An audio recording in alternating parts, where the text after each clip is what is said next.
Okay, welcome to my very unprofessional, unscripted, hopefully one take guide on how to play Star Trek customizable card game solo by yourself, no second player. Normally it's a two-player game. Last couple of years it hasn't been as easy to find other people to play with, or if you're like me, you don't like playing with other people, you still want to play, you like the game. Let's go through how to do it. You have your own deck, of course. No opponent, so you don't have a deck for your opponent. We have an Npc deck instead. And the Npc deck includes ships. We'll get to that one in a second. Events and interrupts, which will be used to play against you. How, you'll find out soon. And dilemmas. So, your deck, standard deck, outpost, missions, doorways, personnel, equipment, events, interrupts, ships, all the stuff you'd normally have in your deck, you pretty much do, apart from dilemmas, because you don't have an opponent to play them against. So, there are two main ways to play this game by yourself that I found.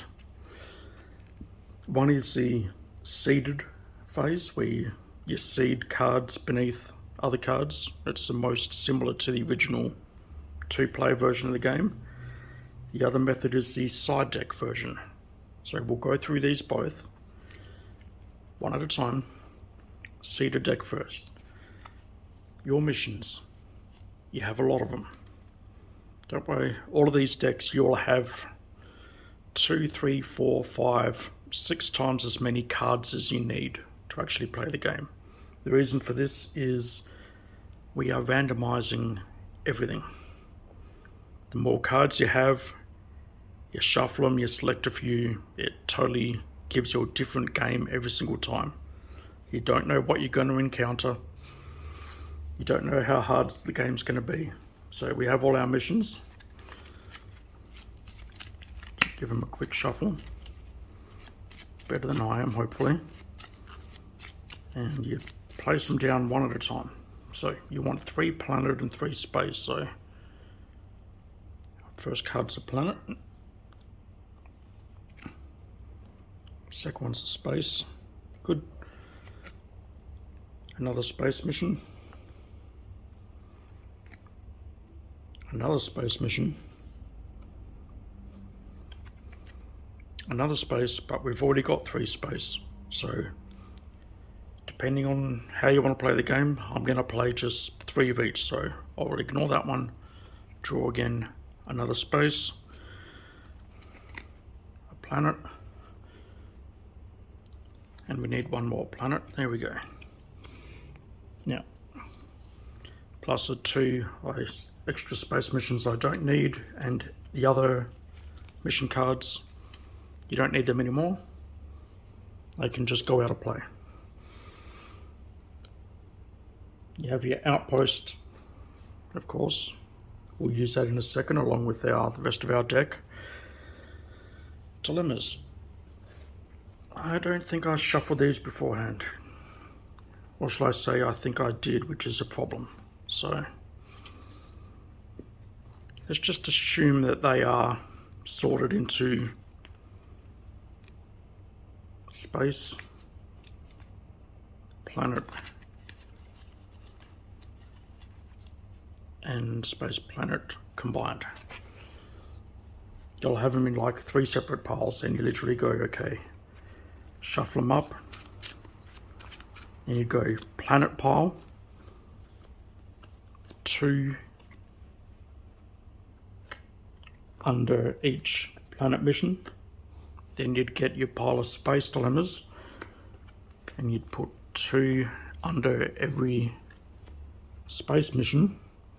Then you'd get your planet and space combos, and you'd put 1 under each. The rest of the dilemmas, not needed. Same as the unneeded missions, you can simply just place them off to the side. Next we have events and interrupts. Now, normally you'd have an opponent that would play these cards against you or play them on his side of the table. That'd be extra obstacles for you to overcome, sometimes on your turn, sometimes on your opponent's turn, depending on what he's been playing. We have no opponent, so what we do is we shuffle these up and we just place 1 or 2, let's go for 2, on top of the face down dilemmas. And the rest of them we didn't use, we can simply place over the side. Next we have the ships. You have your own ships in your deck. What about your opponent's ships? Well, I like to have a large collection. Every affiliation I try to have something a little bit smaller and weaker. Maybe 5 or 6 ranged weapon shields. Something more equal to your own mainstream ships. Focus will work. Something around 8 or 9 shields each. And for an extra bit of chaos, something extremely overpowered. Like a Borg ship with late teens, early 20s, mid 20s, even higher weapons and shields. And we shuffle these up. By now you know what we're going to do. We're going to place 1 on top of these piles. The others, not needed, they can go out of play like the others. Now we simply put the mission on top of these piles. And we have a randomized, fully seated space line. All we have to do now, place our outpost. Doesn't really matter where in this case, it's only an example, I'm just going to place it there. We have any doorways.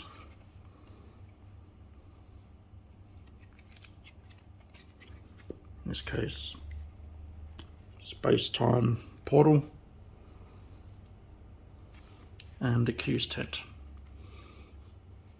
Actually, move that up. And our standard draw deck, which contains the remaining ship, personnel, any events and interrupts we want to play, or the other random things you'd have in your own starter deck.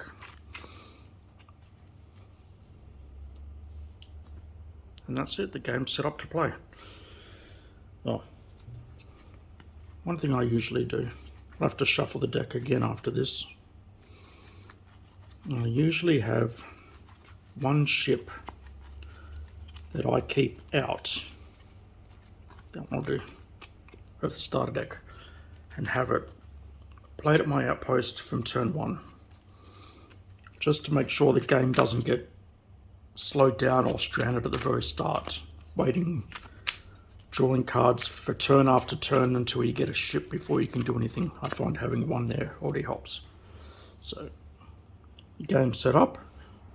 Let's go through a few examples of how we deal with these missions. So, draw a bunch of cards, see what we have. A couple of events, ships, personnel. I'm going to cheat here. I'm going to pretend a couple of turns have passed. So I'm going to pretend I've played those. And I'm going to pretend I've played this event card already. So we'll place him around about there. Probably should have moved this entire thing up a little bit so I've got more room below, but Keep that one in my hand, pretend a couple of more turns have passed. I've got a couple more cards. I'm going to pretend I'm at that location attempting this mission. So move the mission off, draw over the top card. The first thing you encounter is a ship. I assume you know how to play the basics of this game if you're watching this guide, so we'll skip combat. We'll assume I defeated said ship. That can go in the Npc Deck's discard pile over there. Just for fun, we'll pretend that it damaged my ship. Then we draw over the next card. This is what I'm calling the discovery phase. Any events and interrupts that can be played against you that are seeded are things you will be discovering. In which case, in this example, I have anti-time anomaly, which is going to kill pretty much everything I have in 3 turns. So I'll place that over in the opponent's play area as if he played it, but in this case it can face me because there is no opponent. That's annoying because that makes my ship instantly disappear for a couple of turns. That would really slow down this tutorial, so we're just going to pretend it's been 2 turns, or pretend I didn't draw that and move on. We'd face our first dilemma. Boring. Then we'd overcome that, face our second dilemma, overcome that, hopefully, if you're playing well, face and overcome your third dilemma. Once you overcome all the dilemmas as expected, you complete the mission, move it halfway down, and you score points. And that is how you encounter and overcome the cards that you've seeded. Turns continue, play more personnel on ships, do more missions. From here on in, you basically should get the basic idea. That's how you play the seeded version of the game. The other version, the side deck version, is not too different. I'll just get rid of all of those for now. We have our usual mission still, so we'll just pretend that we've just started the game and we chose our missions. You don't seed anything below those missions in this case. You have a couple of examples here. Your discovery cards for this discovery side deck. You have your enemy ship cards become the enemy ship side deck. The dilemmas in the enemy dilemma side deck. The game pretty much plays out the same as it does beforehand. You have your space line, your outpost, your ships. Let's say a couple of turns in, I want to do this mission. There's no cards beneath it that have been seeded, so I beam the personnel down to the planet because it's a planet-based mission this time. And the first thing you do is you have a choice. We have an extra side deck over here that you may have noticed earlier on. We can either do a personnel battle or ship battle, and you can pick which one you want. I normally have personnel battles on planet missions and ship battles on ship missions.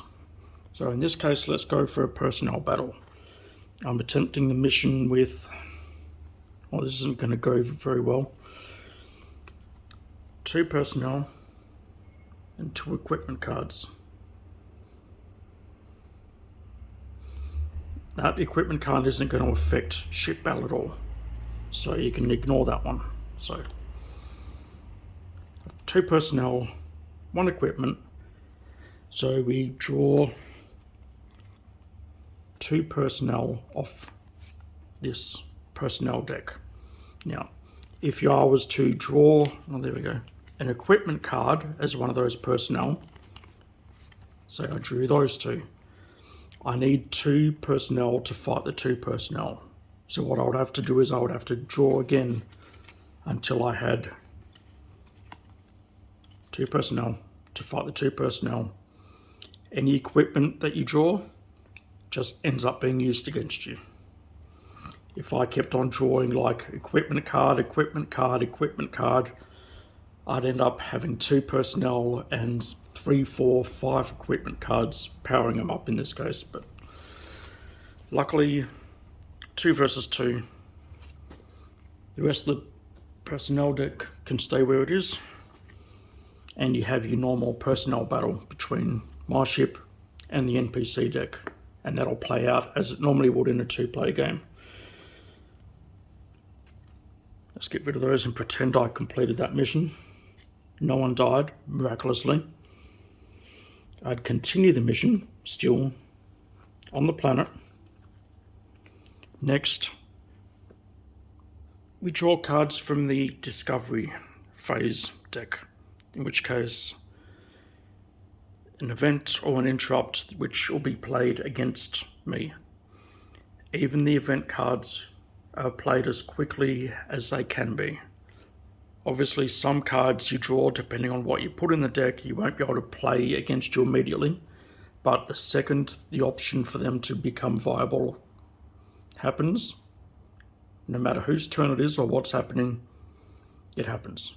So if the opponent played like a Kevin Uxbridge card and I had no cards on my side that it could destroy, it would literally sit on the opponent's side of the table, and when I played an event card or something that it could be destroyed, then that would immediately come into effect. And that's how you get through the Discovery seed phase. Not seed, yeah, side deck phase. After you deal a couple of those, our final objective are the Dilemma side deck. Now, how many of these you come across depends on how you want to play the game. Some people say I want to play with 3 dilemmas for every mission, or some people say I want to draw as many dilemmas as I have personnel attempting the mission. If I was doing that, then I'd draw one, overcome it or fail it, hopefully overcome it, and since I have 2 personnel, I'd have to overcome a second one. Or if I was doing a set number of dilemmas, I'd simply say, okay, if I'm doing 3 dilemmas per mission, draw them one at a time, 1, 2, 3, until I overcome them. The only thing to keep in mind is, depending if you're at a planet or a space location, the dilemma has to match. So this one is a space dilemma that cannot work at a dilemma planet. So if I drew that card, discard it, draw another one instead. Again, space dilemma, can't use it. Draw again, space planet dilemma. That one I can use at either a space or planet, so that will count as one of the dilemmas I have to overcome. Once you've overcome the required amount of dilemmas, then you've completed the mission. And that's how you do the seeded gameplay method. I much prefer the seeded method. I think it's faster setting up and it allows for a lot more customization. Having the personnel side deck for personnel combat in the seeded phase is a lot easier than having personnel seeded underneath every mission. At least ships, you have like one ship to encounter. But with personnel, how do you determine how hard you want the game to be? If you have to pre-seed all the cards before the game starts. You could say I want 2 or 3 personnel What happens if you send down 15 people to attempt a mission? What happens if you send down 1 or 2 personnel just to scout the mission, but there's 5 or 6 personnel there you have to beat? So having the side deck version allows you to customize that and other difficulty areas of the game as you play them, which I think is much better. If you're finding the game too easy, say, okay, I'm going to draw an extra dilemma from the dilemma pile for every mission from here on in. If you're really lucky or unlucky, you could decrease the amount of cards you draw that'll be played against you. Another way to stumbling over my words. Another way to change the difficulty in the game is not only to randomize the cards being played against you, but randomize your own deck as well. One way you can do that is certain cards you might always have in your deck, which are essential to how you play the game. Take them out of your deck and put them in the Discovery seed deck, like these two. Now, when you're encountering the game, obviously, it's obvious that these cards are from my deck, so I know they're mine. You don't want that. So you can either change them and put them in a different sleeve so you can't tell. If you're not using sleeves, it's not a problem. In this case, I just put a little piece of paper inside the sleeve as well, so I know those cards are mine. If you don't have that, you could have them in the same coloured sleeve, but rotate them upside down like that. That way when you're drawing cards, if it's face up, you know it's your opponent's card. If it's face down, you know it's one of your cards. Just if you have trouble remembering which is which. But for this example, we're just going to ignore the fact that they're different colours. By taking these essential cards out of your own deck, there's a chance they will never be in this game. When you encounter the cards, if you don't draw your card, it's not there. It's not in your deck, and you didn't draw it here. If you did draw it from the Discovery deck, it immediately goes into your hand, and you can play it as you normally would, as if you drew it. But it is an interesting way to take cards that you might think are pretty overpowered, like this one. Gentronic Replicator. Prevents any away team members from being killed if 2 medical present. I find this a very powerful card. If I ever get it, I only ever do away team missions. I don't do space missions, because your personnel can be killed on a space mission.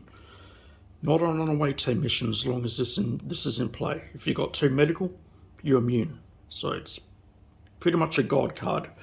So I like to say, okay, I'm taking this out of my deck, I'm putting it in the Discovery side deck. That way I don't know if it's going to be in the game or not. As I'm playing the game, I might encounter it, I might not. It's not a guarantee. I can't draw my entire deck and be guaranteed to find it. And that's one way you can manipulate your own deck using the single player side deck method. There are a lot of other interesting game modes that I'm working on, which I'll be having put on my website if I ever finish it, which also make this game interesting. Just different game mechanics, outcomes, victory conditions. One of them are like playing a specific faction, say Borg. You have to assimilate or destroy every ship. One of the more interesting ones I've come across is a Voyager themed deck. I think I called it To the Journey, Harry Kim quote. And literally you have no personnel in your draw deck at all. You have one ship and all your personnel are on the ship, face down at the end of the space line. And every turn you can turn one of those personnel face up and they become active. and the mission using only that ship and those crew beneath it, which you get one extra one each turn. Complete every mission and reach the far end of the space line. Another idea I have is the Great Tribble Hunt. There is a number of tribble cards. If you're playing a seeded deck, you put a tribble card underneath a random mission, and you have to complete missions until you find the tribble card. It's a Great Tribble Hunt. If you're playing a seed deck, you would place the tribble card probably in one of the side decks. I'd assume the Discovery side deck. Make sure it's well shuffled, and if you're doing that case, you have to make sure that you need a chance to encounter that card when you draw cards from the side deck. So if you've got like 6 missions, if you want to encounter 2 Discovery cards, you'd want no more than 12 cards, including the tribble card in that deck. So that way you're guaranteed to get it eventually, as long as you can survive long enough. So there's a lot of interesting ways you can change the game. A lot of ways to make it harder or easier, depending on your playstyle. You can increase, decrease the amount of cards you face.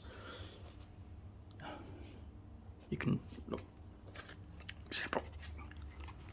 That is a lot of dilemmas. You're going to get a different game every single time you play using this method. You never know what you're going to encounter. You're never going to encounter the same thing twice. If it becomes too randomized, get rid of some of the cards. Now you have a reduced number. You can become more familiar with the cards. The only thing I don't like is when you have virtually... I've got one friend that plays his own version of this, and I think he has literally a specific number of dilemmas that he puts under his missions. So it's like 6 missions, 3 dilemmas each. He's got, say, 18 dilemmas in total throughout the entire game. And I find that's more chess-like. It's more strategy. You're literally using math. You're figuring out, okay, 3 planet missions, 3 space missions. I know what the planet dilemmas are. I know what the space dilemmas are. I can predict and calculate what may be under which to, say, 33%. I can figure out which personnel I need to go to which missions, approximately.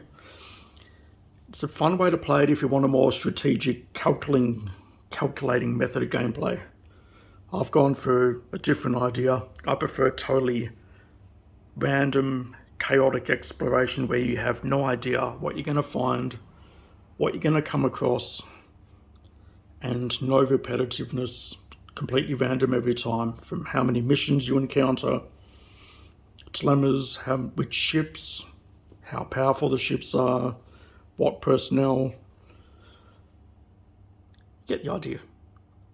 Let the random chaos begin and start playing the game again. Even if you can't find someone else to play with, here's a method you can play the game by yourself.